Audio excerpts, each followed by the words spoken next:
ఈ కార్యವನ್ನು యారిಗೋస్కర ನಡೆಸಿದ್ದು? మరణ భయముతో జీవిస్తున్న నీవు మరణ భయం లేకుండా జీవించడం కొరకు. ಮರಣ ಭಯದ ದೆಸೆಯಿಂದ ದಾಸರಾಗಿದ್ದ ನಿಮ್ಗಳಿಗೆ ಬಿಡುಗಡೆ ಕೊಡೋದಕ್ಕಾಗಿ. అర్థమైందండి? నేను మరణ వేదన కూడా లేదు, ఉండదు. ಅಂದ್ರೆ ಮರಣ ವೇದನೆಯೂ ಇರಲ್ಲ. ఒక విశ్వాసికి మరణ వేదన ఉండదు, మరణ భయం ఉండదు. ಒಬ್ಬ ವಿಶ್ವಾಸಿಗೆ ಮರಣ ಭಯವೂ ಇಲ್ಲ, ಮರಣ ವೇದನೆಯೂ ಇರುವುದಿಲ್ಲ. మరణ భయంకి మరణ వేదనకి తేడా తెలుసా? మరణ భయವು మరణ వేదనకు వ్యత్యాಸ ಗೊತ್ತಾ? మరణమైన అయ్యో చచ్చిపోతానేమో అన్నటువంటి భయం ఉంటుంది. మరణ భయ ಅಂದ್ರೆ ಏನು? ఓ ನಾನು ಸತ್ತೋಗ್ತೀನೇನೋ ಅಂತ ಭಯ. వేదన అంటే చనిపోయేటప్పుడు పడే వేదన. ಮರಣ ವೇದನೆ ಅಂದ್ರೆ ನೀನ್ ಸತ್ತು ಹೋಗುವಾಗ, ಸಾಯುವಾಗ ನೀನು ಅನುಭವಿಸುವ ಒಂದು. మీరు ఎంతమంది ఒక వ్యక్తి చనిపోవడం చూశారు?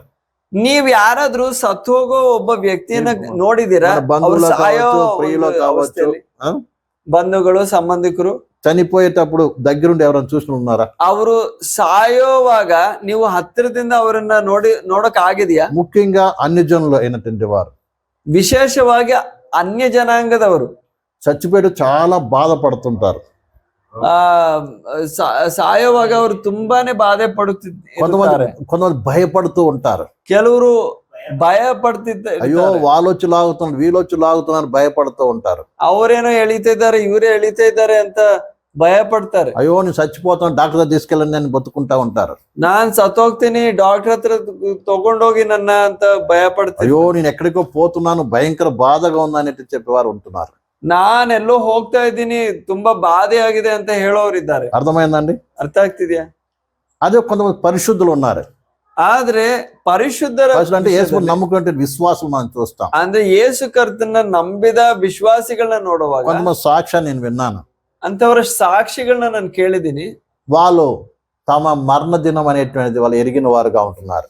ಅವರ ಮರಣದ ದಿನವನ್ನ ಚೆನ್ನಾಗಿ ಅರ್ಥ ಮಾಡ್ಕೊಂಡಿರೋರಾಗಿದ್ದಾರೆ. నేను పలానా రోజు వెళ్ళిపోతాను దేవుని దగ్గరికి, ನಾನು ಬರೋ ಈ ದಿನದಲ್ಲಿ ನಾನು ಹೊಂಟೋಗ್ತೀನಿ, రండి అని అందరిని పిలిపించుకుంటారు. వాళ్ళ కూతుర్ని, కొడుకులు, మనమలు అల్లరి కూర్చోబెట్టుకుంటారు. ಆಗ ಅವ್ರಿಗೆ ಮೊದ್ಲೇ ಗೊತ್ತು ಈ ದಿನದಲ್ಲಿ ನಾನು ಸತ್ತೋಗ್ತೀನಿ ಅಂತ. ಅದಕ್ಕಿಂತ ಮುಂಚೆ ಎಲ್ರು ಸಂಬಂಧಿಕರನ್ನೆಲ್ಲ ಕರ್ಕೊಂಡು ಕೂರಿಸ್ತಾರೆ. వాళ్ళకి భయం లేదు, వేదన దుఃఖం లేదు. ಅವ್ರಿಗೇನ್ ಭಯ ಇಲ್ಲ, ದುಃಖ ಇಲ್ಲ, ವೇದನೆ ಇಲ್ಲ, సంతోషంతో ఉంటున్నారు. ಸಂತೋಷದಿಂದ ಇದ್ದಾರೆ. అందరిని పిలిపించుకొని ಎಲ್ರನ್ನು ಕರೆಸ್ತಾರೆ. అందరికి దేవుని గురించి చెప్పేసేసి ಎಲ್ಲರ ಜೊತೆನೂ ದೇವ್ರ ಬಗ್ಗೆ ಹೇಳಿ హెచ్చరిక చేసేసి ಯಾರ್ಯಾರಿಗೆ ಎಚ್ಚರಿಕೆ ಕೊಡ್ಬೇಕೋ ಎಚ್ಚರಿಕೆ ಎಲ್ಲ ಕೊಟ್ಟು అందరు కూడా పాటలు పాడమని ಎಲ್ಲರಿಗೂ ಹಾಡ್ ಹಾಡಿ ಅಂತ ಹೇಳ್ತಾರೆ. ఆ పాట పాడుతుండగా వీళ్ళు కూడా పాట పాడుతూ వెళ్ళిపోయడం, మరణించడం మనం చూస్తాం చాలా మంది. ಇವರೆಲ್ಲ ಹಾಡುವಾಗ ಅವರು ಅವ್ರ ಜೊತೆ ಹಾಡ್ತಾ ಅವರು ಸತ್ತೋಗೋದು. వాళ్ళకి భయమో లేదు, వేదన లేదు, ఏమీ లేదు. ಅವ್ರಿಗೆ ಭಯನೂ ಇಲ್ಲ, ವೇದನೆನೂ ಇಲ್ಲ, ಏನೂ ಇಲ್ಲ. అలా చక్కగా పరుని నిద్రపోతున్నారు. ಆಗ ಚೆನ್ನಾಗಿ ನಿದ್ದೆ ಮಾಡೋ ರೀತಿಯಲ್ಲಿ ಅವರು ಸತ್ತೋಗ್ತಾರೆ. అలాంటి అది పరిశుద్ధుల మరణం. ಅದೇ ಒಬ್ಬ ಭಕ್ತನ ಮರಣ ಅನ್ನೋದು. అందుకే బైబిల్ రాయబడింది ಭಕ್తుల మరణం యెహోవాకి ఇష్టం అంట. ಅದಕ್ಕೆ ದೇವರ ವಾಕ್ಯದಲ್ಲಿ ನಾವು ಓದೋದು ಭಕ್ತರ ಮರಣ ಅನ್ನುವಂಥದ್ದು ದೇವರ ದೃಷ್ಟಿಯಲ್ಲಿ ಬಹುಮೂಲ್ಯವಾಗಿದೆ. అర్థమై ఇద్దరు మరణానికి తేడా ఉందా?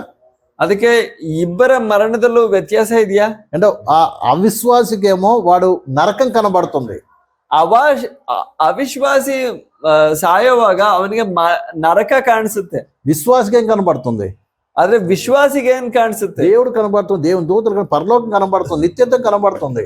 ದೇವರು ಕಾಣಿಸ್ತಾನೆ, ದೇವರ ದೂತರು ಕಾಣಿಸ್ತಾರೆ, ఇంకా ಪರಲೋಕ ಕಾಣಿಸ್ತಾರೆ. ఇంకా సంతోషం అనిపిస్తుంది, ಇನ್ನೂ ಸಂತೋಷ ಆಗುತ್ತೆ. ఏంటి ఆ సంతోషం? ಏನದ್ ಸಂತೋಷ? అరే కొత్త ఇల్లు వదిలిపెట్టి కొత్త గృహానికి, పాత ఇల్లు వదిలిపెట్టి కొత్త ఇంటికి పోతున్నా. ನಾನು ಹಳೆ ಮನೆ ಬಿಟ್ಟು ಹೊಸ ಮನೆಗೆ ಹೋಗ್ತಾ ಇದ್ದೀನಿ. అంతేగాని మీరు ఎప్పుడైనా కొత్త ఇల్లు కట్టుకున్నారనుకో ఎంత సంతోషం ఉంటది? ನೀವೇನಾದ್ರೂ ಹೊಸ ಮನೆ ಕಟ್ಕೊಂಡ್ರೆ ಎಷ್ಟು ಸಂತೋಷ ಇರುತ್ತೆ. ఎప్పుడెప్పుడు ఆ ఇంటికి పోతామా అనిపిస్తుంది. ಯಾವಾಗ ಆ ಮನೆಗೆ ಹೋಗಿ ಸೇರ್ತೀವೋ ಅನ್ನೋ వాడి దృష్టి అంతా అక్కడ ఉంటుంది, ನಿಮ್ ದೃಷ್ಟಿ ಎಲ್ಲ ಅಲ್ಲಿರುತ್ತೆ. అంతేగాని ఈ లోకం మీద బ్యాంక్ బ్యాలెన్స్ మీదనో, కొడుకుల మీదనో, కూతుల మీద, మనమల్ల మీద, వాళ్ళ మీద, వీళ్ళ మీద లేదు. ಅದ್ರ ಬದಲಿಗೆ ಈ ಲೋಕಕ್ಕೆ ಸಂಬಂಧಪಟ್ಟ ಬ್ಯಾಂಕ್ ಬ್ಯಾಲೆನ್ಸು, ನಿಮ್ಮ ಮಕ್ಕಳ ಬಗ್ಗೆ, ಅದ್ರ ಬಗ್ಗೆ ಇರಲ್ಲ. అంతే. అదే కాకుండా నేను దేవుడు చెప్పినట్టు ఈ లోకంలో జీవించాను, ఆయన చెప్పిన పని ముగిపోయింది, ప్రభు నన్ను రమ్మంటున్నాను, వెళ్తున్నానని వెళ్ళిపోతారంతే. ಅದಲ್ದೆ ಒಂದು ಒಳ್ಳೆ ತೃಪ್ತಿ, ಒಂದು ಒಳ್ಳೆ ಧೈರ್ಯ ಇರುತ್ತೆ. ದೇವ್ರು ಕೊಟ್ಟ ಕೆಲಸ ನಾನು ಮಾಡಿ ಮುಗಿಸಿದ್ದೀನಿ, ಈಗ ನಾನು ಹೋಗ್ತಾ ಇದ್ದೀನಿ. అలాంటి జీవితాన్ని ఈ లోకల్ గడపట కొరకే ప్రభువైన యేసు క్రీస్తు ఆ మరణాన్ని ఎదుర్కొన్నాడు, ఆ మరణ రుచి చూచాడు, ఆ మరణించాడు, మరణాన్ని జయించి లేచాడు. ಈ ರೀತಿಯಾದ ಒಂದು ಜೀವನ ನೀವು ನಾನು ನಡೆಸಬೇಕು ಅನ್ನೋ ಉದ್ದೇಶದಿಂದಲೇ ಯೇಸು ಕರ್ತನು ನಮಗೋಸ್ಕರ ಮರಣವನ್ನ ರುಚಿಸಿ ಎದುರಿಸಿ ಆ ಮರಣವನ್ನ ಜಯಿಸಿದನು. అదే సిలువను కూర్చిన వార్తలో ఉన్న శక్తి, ಅದೇ ಶಿಲುಬೆಯ ಸಂದೇಶದ ಮೂಲಕ ಇರುವ ಒಂದು ಶಕ್ತಿ. హల్లెలూయా.